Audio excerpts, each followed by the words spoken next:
Okay, hello everybody. Welcome to Words Writers Southwest Stories. And thank you all for joining us for tonight's program. We're really excited to have Lisa Maioli here with us.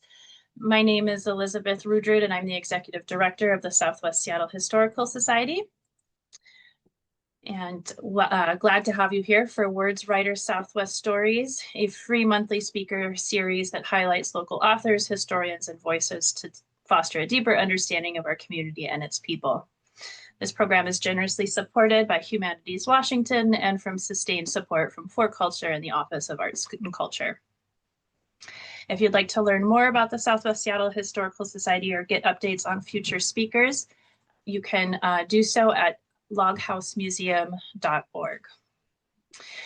With tonight's program, I'd also like to thank the West Duwamish Greenbelt Trails Group, who I know many representatives are in the audience with us tonight, for their participation in our ongoing exhibit, Seattle's Forest, the West Duwamish Greenbelt, and for their support of tonight's presentation, and for their support of the Greenbelt, a truly prized treasure in our community.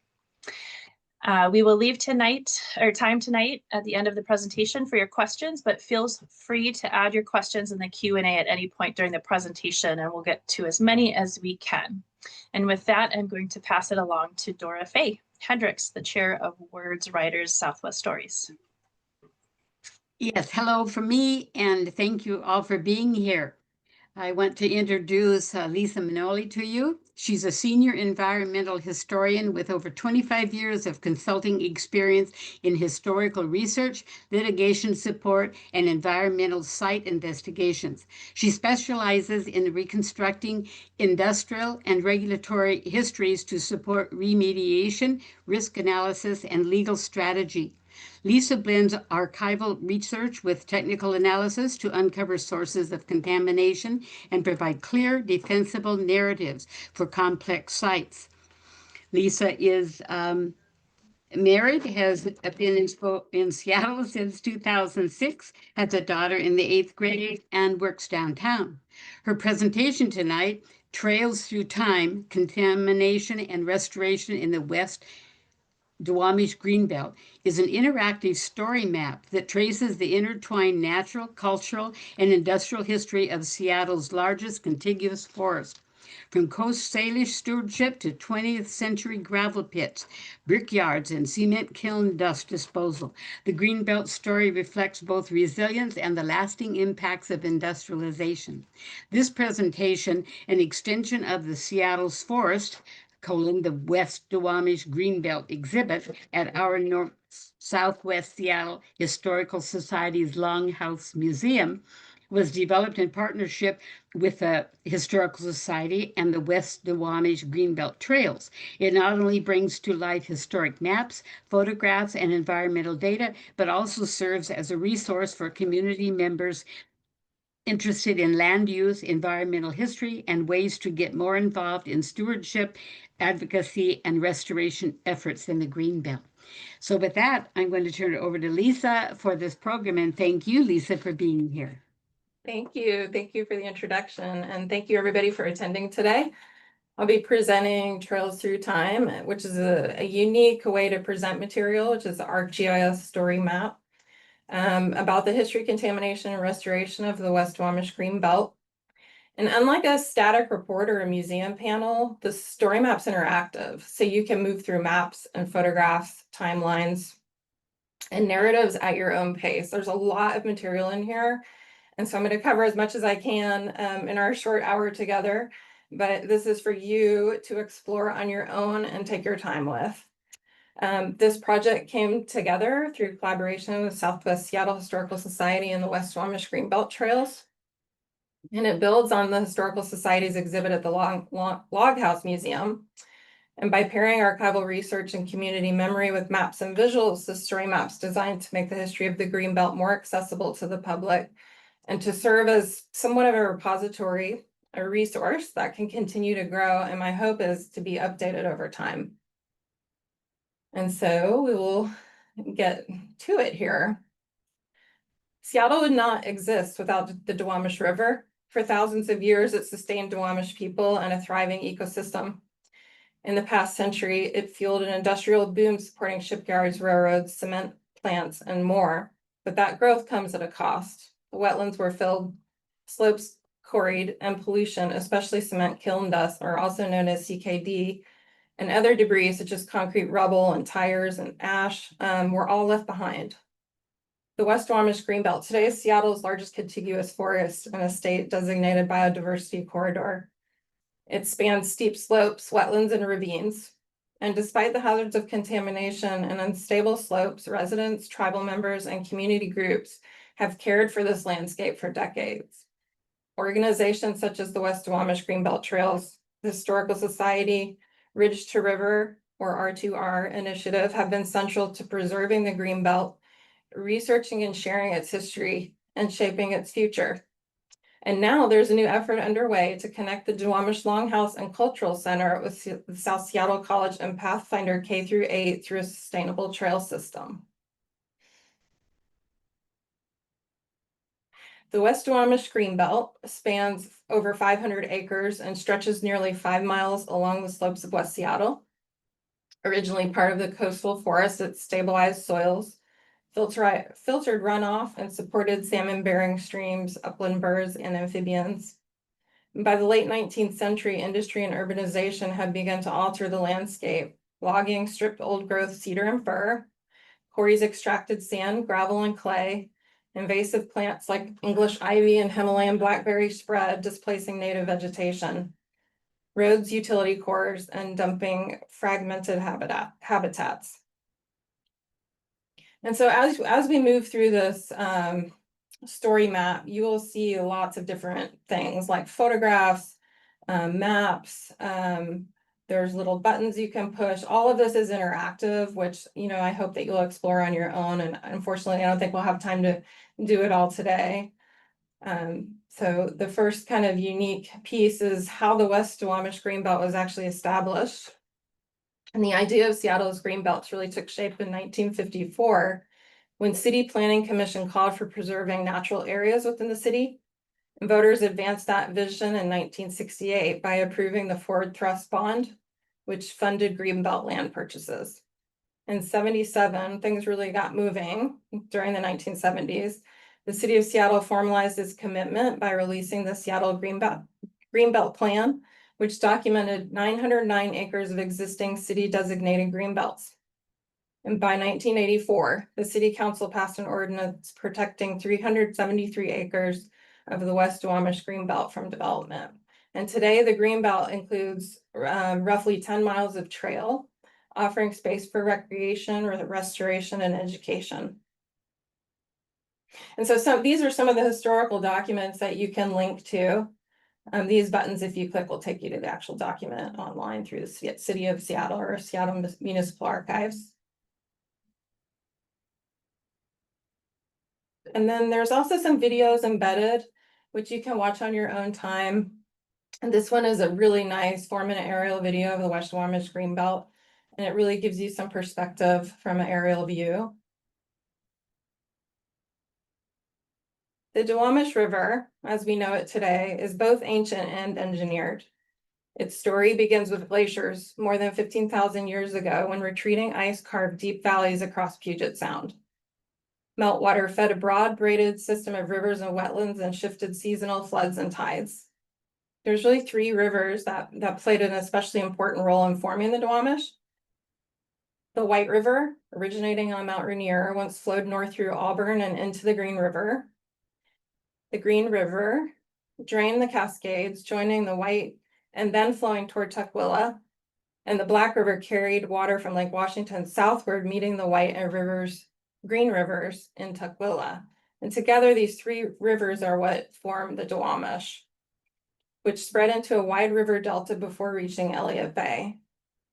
The river's floodplain supported wetlands, braided side channels, and extensive tidal marshes, sustaining salmon, shellfish, birds, and the Duwamish people.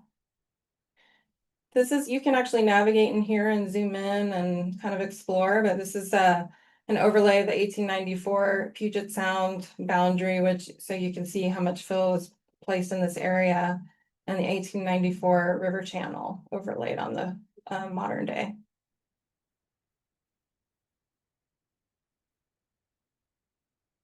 And then we've got some photos in here. There's one of the Black River that's actually dry after they lowered the lake level 9 feet, like Washington level 9 feet, during the construction of the Ballard Locks in 1916. And so if you see a photo, you can also click on it and it will enlarge and just be in the middle of your screen. This is a little short video clip that just is a cool, it's on the Brick Museum website. It's just a cool illustration of glaciation and how, you know, everything was formed here.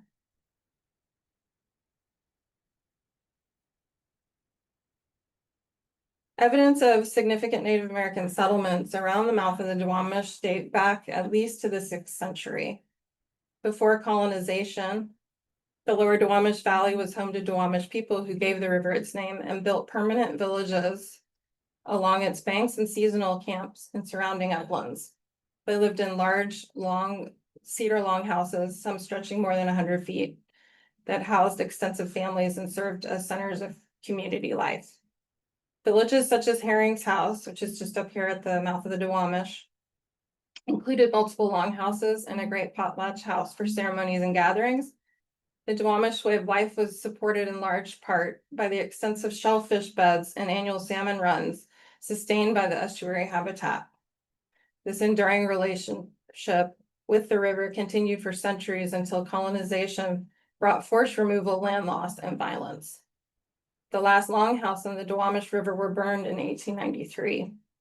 And today, although many of these village sites lie buried beneath industry, the Duwamish tribe remains a living community, continuing to fight for recognition and preservation of culture and heritage.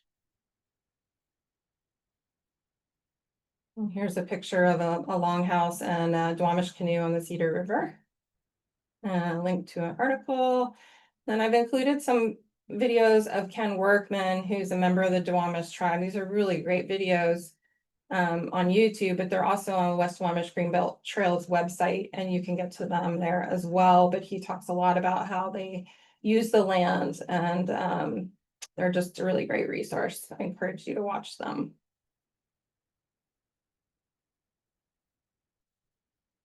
Between 1913 and 1920, the Army Corps of Engineers dredged and straightened the river, cutting off more than 20 meanders to create a 5-mile industrial waterway.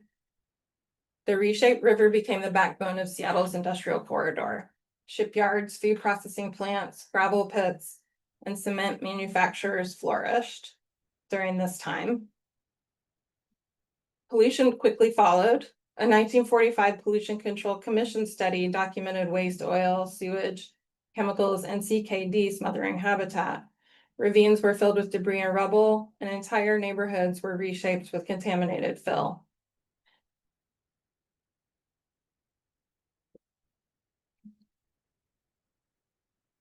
And so I actually have a link in here to that 1945 report. You can download the whole report. This is just the cover to it.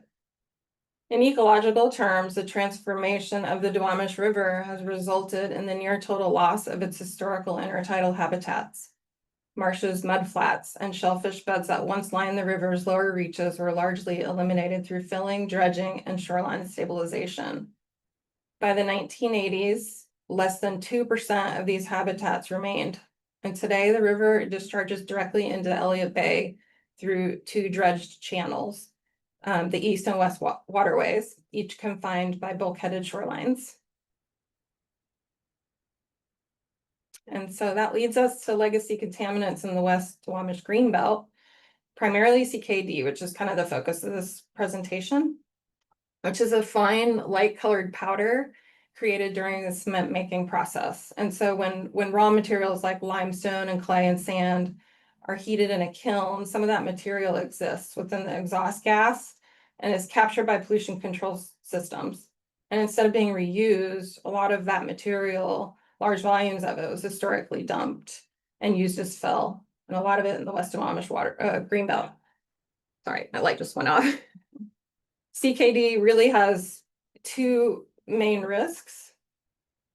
It's highly alkaline and with pH levels above 12, which can burn vegetation or harm aquatic life. And then it also contains heavy metals, arsenic, lead, cadmium, chromium, which can leach into surrounding soil and groundwater. In the 1960s, CKD was used as cheap fill material across the Greenbelt. Deposits were placed in ravines and quarries and on slopes, often without thin soil covers, and some are still exposed today. This is an example. I'm going to talk about this a little bit later at Terminal 107, but this is along the western bank of the shoreline, and you can see the CKD fill here. It's kind of this light colored layer. Air and noise pollution, obviously with industry, you're going to encounter these two. Air quality in the West Duwamish Greenbelt is still shaped by a surrounding industrial corridor. And residents have frequently reported fine dust that settles on porches and outdoor surfaces, and nearby facilities such as Glacier Northwest and Cal Portland have often been cited as those sources. So alongside particulate pollution, the community has also documented the hum, quote unquote, a low frequency noise that has been linked to Cal Portland's equipment, and it continues to be a nuisance despite their muffling efforts. And so both dust and noise are reminders that industrial impacts extend beyond the river's edge, affecting daily life in nearby neighborhoods and potentially the health of wildlife in the forest uplands.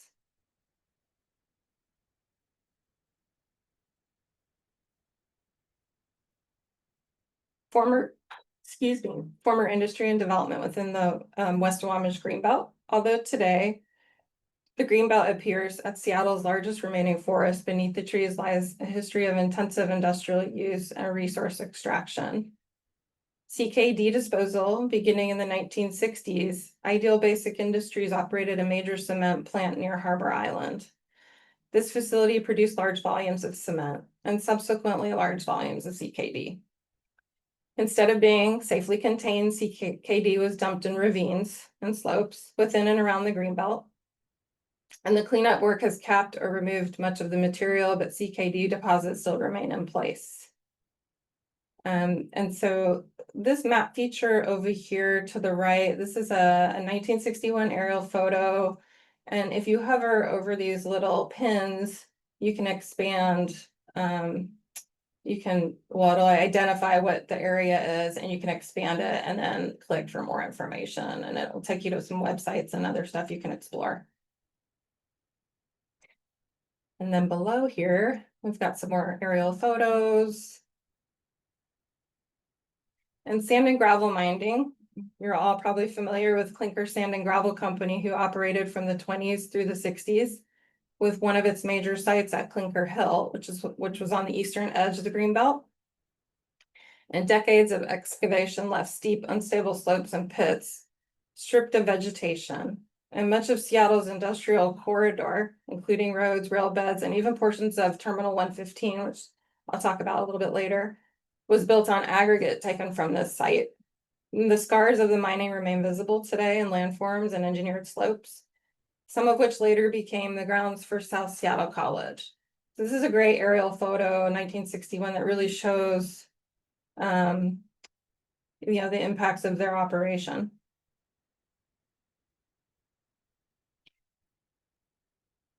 And then clay mining and brick production. Sorry, I'm gonna scroll. Just a lot of stuff to go through here. There's a bunch of photos in here of standing atop clinker sand and gravel looking toward the Duwamish River Valley. So these are kind of interesting photos to take a look at. And this is what remains today of Clinker Hill Road. And then we have the brickyards, the clay mining and brickyards in the late 1800s and early 1900s.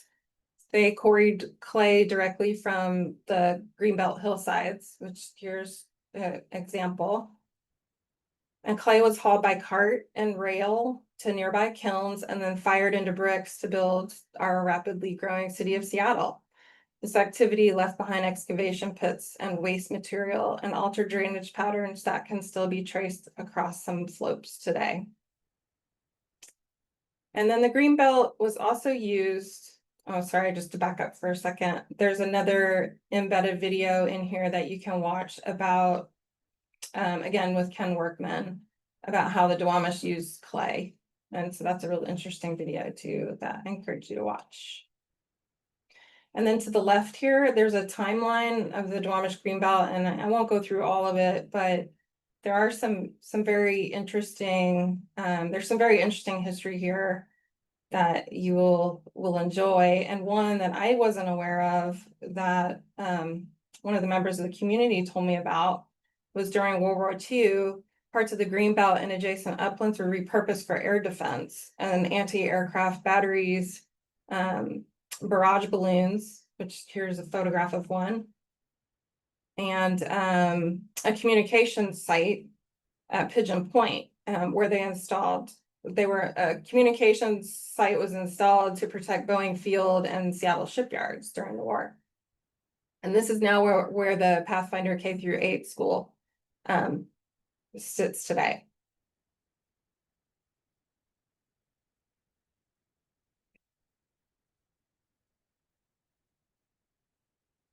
So now on to our confirmed CKD sites.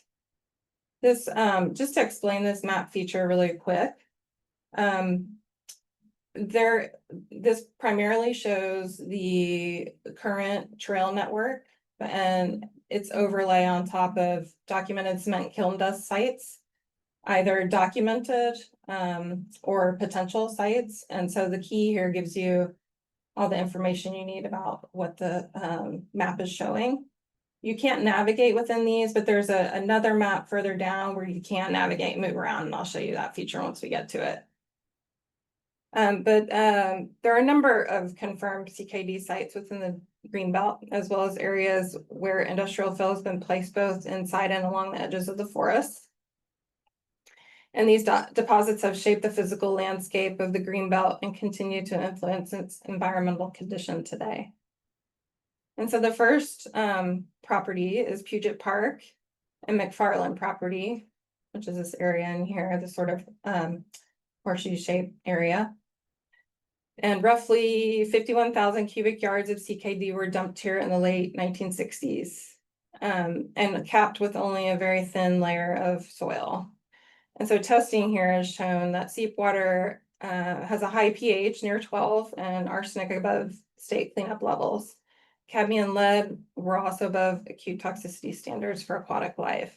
So there was a cleanup in 1990 and during the 1990s where they placed thicker caps, erosion controls, and fencing, but groundwater beneath the site remains uncharacterized and contamination is still present in this area.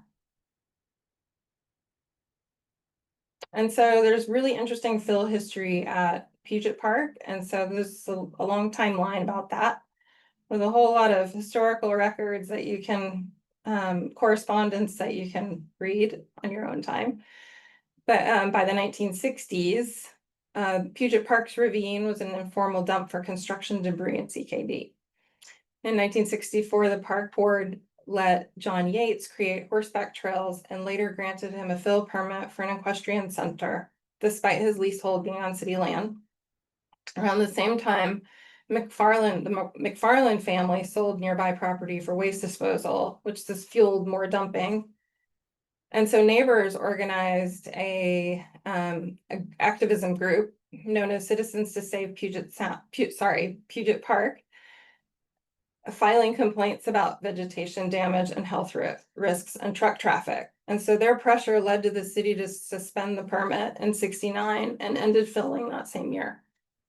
And in 1971, Puget Ridge Parks Committee issued a report calling for replanting, covering CKD and trail improvements. And from then on, activism shifted this park's story from dumping to restoration.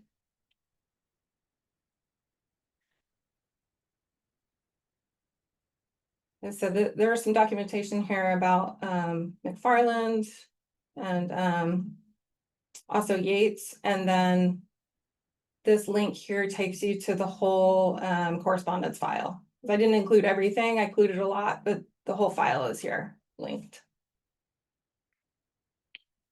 And then the next site I wanted to talk about is Washington Federal Savings and Loan Property, which is this area right here, with two different areas of confirmed CKD.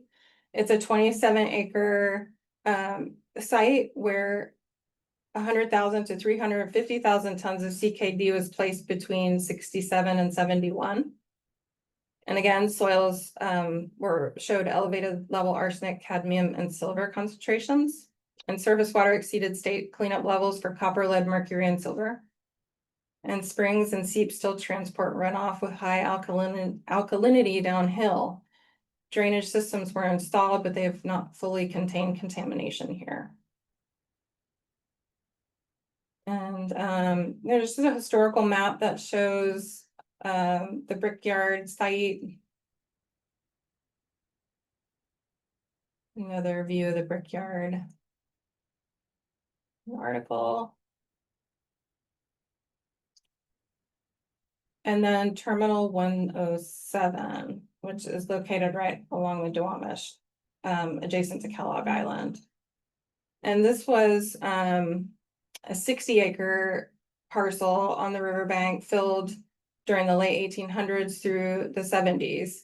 And fill here included CKD, sand, gravel, clay, and brick fragments. Again, there's metals contamination.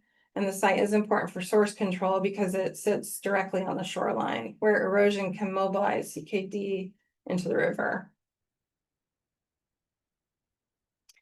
And then I have several photos in here of Kellogg Island and then what's Terminal 107 today behind in the Duwamish Greenbelt.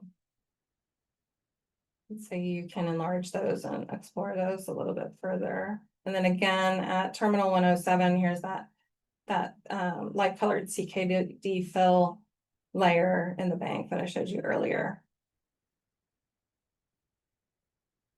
We're getting there.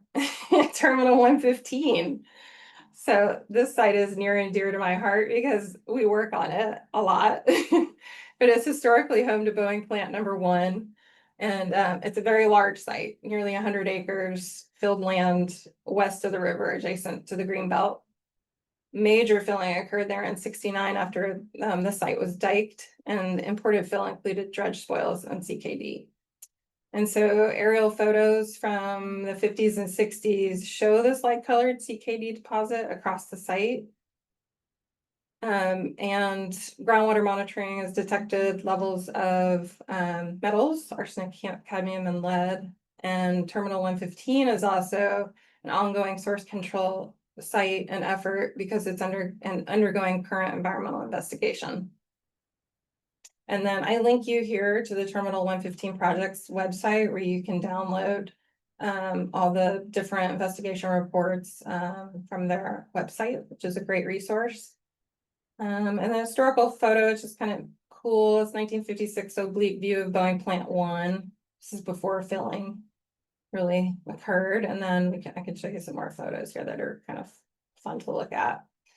This is a 1956 oblique view of Plant 1. And then First Avenue South Bridge and the Greenbelt in the background. And then here you can really start to see all the filling in this 1966 oblique view.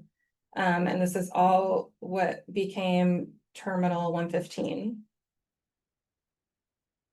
And again, you can see, you know, additional filling here.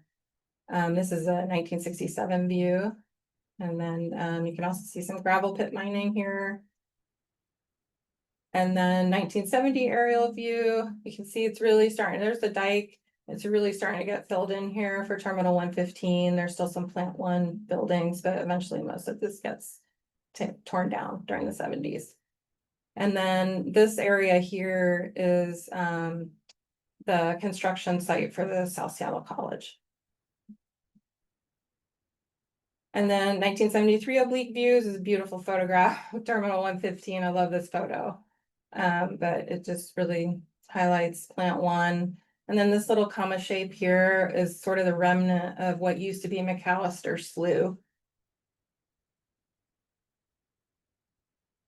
And then just another view, 1974 oblique view of Terminal 115 and the Greenbelt.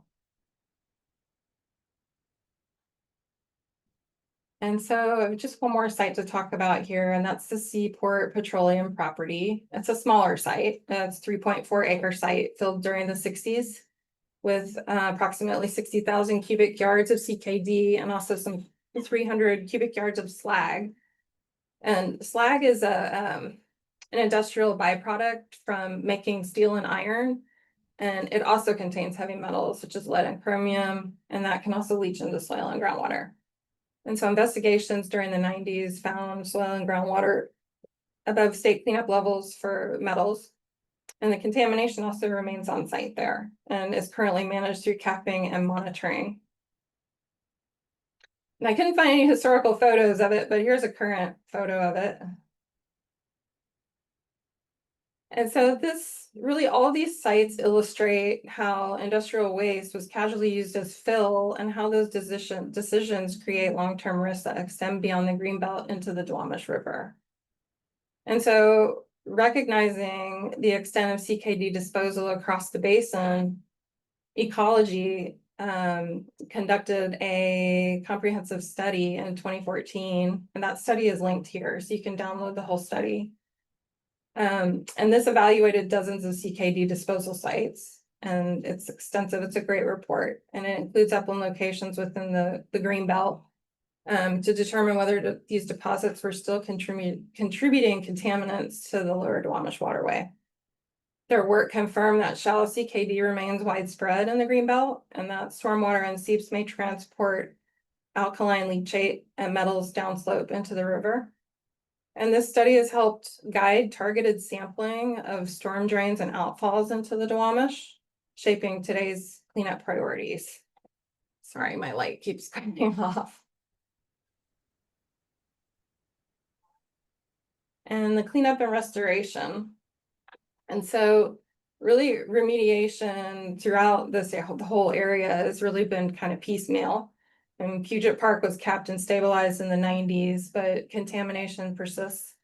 The Brickyard site has drainage controls, but high alkaline seeps continue.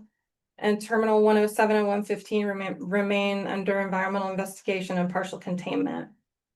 Seaport petroleum contamination remains isolated but not removed. And so beyond these upland sites, the Lower Duwamish Waterway was designated as a federal Superfund, as most of you know, federal Superfund site in 2001. And cleanup focuses on 177 acres of contaminated sediment, and early actions have reduced PCBs by 50%. A full EPA cleanup plan that was published in 2014 is currently underway, with dredging and capping in the upper reach beginning in 2024 and continuing into 2027. And so the key issue here is really upland contamination in the Greenbelt is hydrologically connected to the river. And so runoff and seeps have the potential to carry water with high alkalinity and metals downhill, which then undermines the sediment cleanup. And so for that reason, addressing CKD in the Greenbelt is part of protecting the Superfund investment in the river. And then I wanted to just take a minute to explain this feature here. This is super cool because you can, if you zoom in, you can see different cleanup sites along the river. And so first, for example, if you click on Terminal 115, which we just talked about, you can actually navigate to Ecology's cleanup site page from here. And you can also navigate to the electronic documents. And so it's just kind of a database where everything is stored all in one place and you can quickly navigate to it. And then the key down here will tell you what phase of remediation or cleanup the site's currently in. Most of them are still under investigation or some phase of cleanup or a cleanup action plan.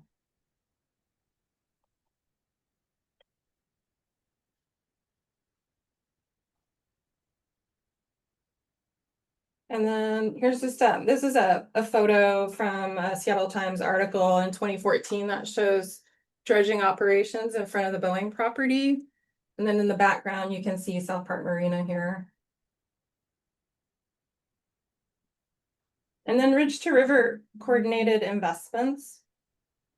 Originally envisioned in 2019, the Duwamish Tribe and R2R initiative seeks to reconnect the Longhouse and Cultural Center with the ancestral lands and nearby communities through safe restorative trails.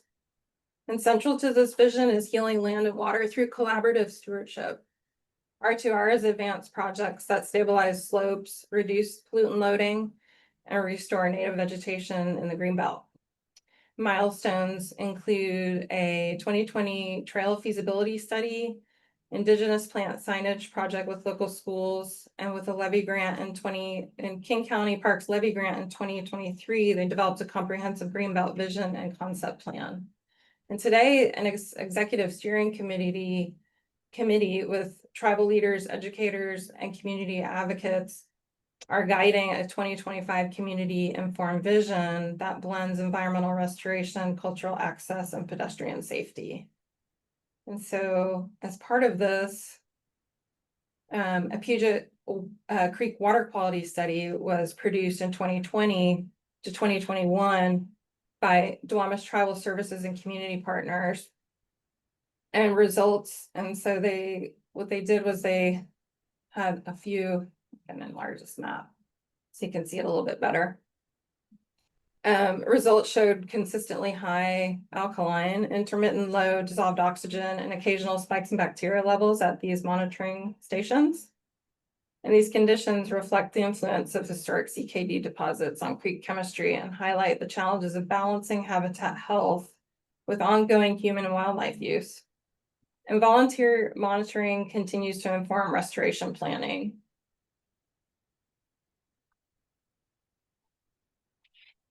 And then in 2021, Harara and Aspect Consulting conducted a geotechnical and environmental feasibility study for the proposed R2R trail corridor. And they confirmed that CKD is widespread as well in the Greenbelt, sometimes even just below the surface. And so the study found CKD to be unstable when wet, corrosive to construction materials, and prone to releasing dust if disturbed. And so their recommendations included, capping shallow CKD, rerouting trails around hotspots, and implementing drainage controls and monitoring. But importantly, and this is really key, the study concluded that trails are still possible if designed with careful engineering and protective measures. And so here, this is the map feature where you can slide and kind of compare to current, from current to 1965 aerial underneath the CKD areas. And then this one you can kind of pull and drag and navigate, and you can see where some of the other areas are that have presumed CKD deposits.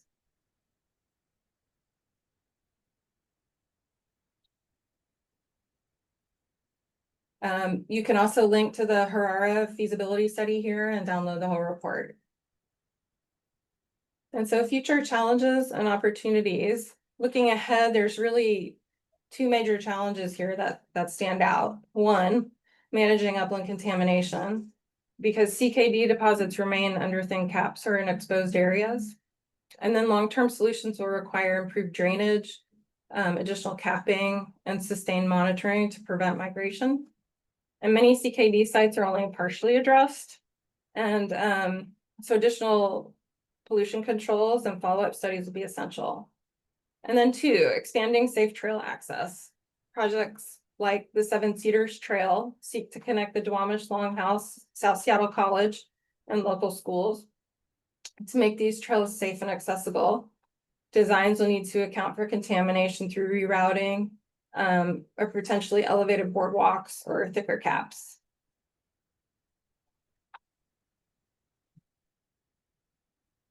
And how to get involved.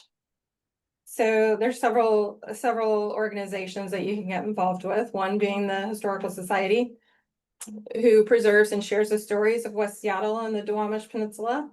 And they're based at the Historic Log House Museum.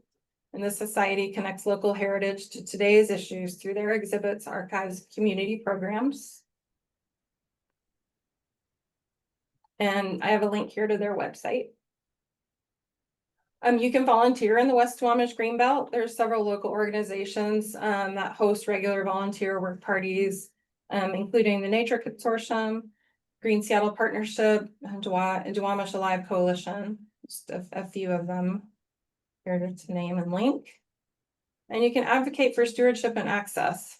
So community members can support the Greenbelt by participating in public comment periods for major projects, for example, like the West Seattle Link Extension, ensuring trail connectivity, ecological resilience, and cultural access remain priorities, and supporting R2R's planning efforts and another way to influence future vision. And then exploring through guided history hikes. The West Duwamish Greenbelt Trails Group offers free guided hikes led by tribal members, historians, and educators. And these walks share the cultural and ecological history of the Duwamish Valley while building a deeper connection to the land. So stay connected. Follow R2R, the West Duwamish Greenbelt Trails Group, or the Log House Museum for updates on restoration, trail projects, and upcoming workshops. Many offer newsletters and event calendars to keep the community members engaged. And so the overarching goal here is to make the Greenbelt a safe, restorative place for both people and habitat, one shaped through ongoing community participation and stewardship. And just to kind of conclude and wrap things up, the West Duwamish Greenbelt tells really three overlapping stories: a resilient ecological system and indigenous homeland, industrial corridor reshaped by pollution, an ongoing effort to restore, reconnect, and plan for the future. And so the story map attempts to bring those threads together and make the industrial past and its impacts visible, but also highlighting why cleanup and restoration are essential for the health of the Duwamish River and the surrounding community. And importantly, this map I'd like to be publicly available as a living exhibit, one that can grow and adapt as new research and community voices and restoration milestones are added. And just as the Greenbelt itself continues to change, my hope is that the story map will as well. And so at the end here, I have my email address. And so I'd love to hear from the community. If you have other experiences you want to share with everybody, stories, photo memories, please send them my way and I will include them here. Thank you all for your time. I think we can move to questions if there are any. Sorry, that was really fast to go through all that, but I hope you all enjoy exploring more and digging deeper into those parts of history that excite you. Thank you, Lisa. I see questions coming in. Okay. Already, and you probably see it too. Don Brubeck is asking, how do the cement plants dispose of their CKD today? Does it continue to contain arsenic and heavy metals, or is it that now eliminated? So today it's captured. There's pollution control systems where it is captured and, disposed of at, upland permitted licensed landfill facilities. Can you see his questions? I can't see the questions. I'm not. Okay. He goes on and asks if remediation of CKD dumps includes removal, how can it be disposed of? Are there designated disposal sites? And could you mention that R2R has just launched a public survey for input on planning and creating a vision for the Greenbelt? Share your ideas at r2rduwamish.org. Those are a lot of questions, many that I can't answer, but I'm happy to get back to you on. I'm not really sure what the plan is for actual excavation of material. I think a lot of those cleanup action plans are being developed currently. And, it's just one thing for the public to be engaged on and keep an eye out for. And certainly there's public comment periods on stuff when reports get published, like remedial investigation and feasibility studies. And so just, keep an eye out, and I will certainly keep this updated with whatever ongoing cleanup plans there are for the Greenbelt. And I'm sorry, I wish I could see the questions. I'm not sure why I can't, but that's all right. Under the chat, another attendee called it a fabulous presentation. Lisa, thank you for walking us through this beautiful story map. Judy Bentley says that the story map is also available on the West Duwamish Greenbelt Trails Group website, which is wdgtrails.org. Estrella Norell says, wow, and thank you. Kevin says, excellent report presentation, Lisa. We appreciate all your hard work. I'm curious, who funded your work? And this was volunteer. This was many hours, weekends and evenings of volunteer time. But, you know, actually my firm here at Floyd Snyder, they give us a week off of vacation time to do volunteer work. So I actually kind of got paid through my company, but a lot of the time I just did it on my own time. That's a week off in addition to the week that you take to go to France or wherever? Yes. We Yeah, get good. 40 hours of volunteer time. So it's really Well, I'm glad you have that time. That's a good commitment of the company to give that to yeah, all of you. absolutely. Yeah, that's great. I don't hear another one now. Yeah, Kevin says a volunteer. Wow, you are a rock star. Yeah. And thank you, Kevin, for your input on the story map as well. And thank you for everybody else that had contributed to this. You're listed here at the end. Great. Cecilia Gunn says she appreciates this comprehensive information and the links to historic resources. That's a good one. You offered an awful lot of information that people can check back on, and they might not have to email you with all their questions. And another attendee said, very informative. Look forward to reviewing in more detail. Thank you. You just did give us a lot of detail. I see there's an attendee or a couple of attendees with their hands raised. And if you could type your questions into the Q&A, that will help us get to your questions if you have them. Good. I Don just figured Brubeck out is how to do the Q&A. thanking you for the great work and resource that we can keep using. Thank you. Yes, absolutely. And like I said, I want this to grow and become a living, you know, repository for everybody to access. Yes.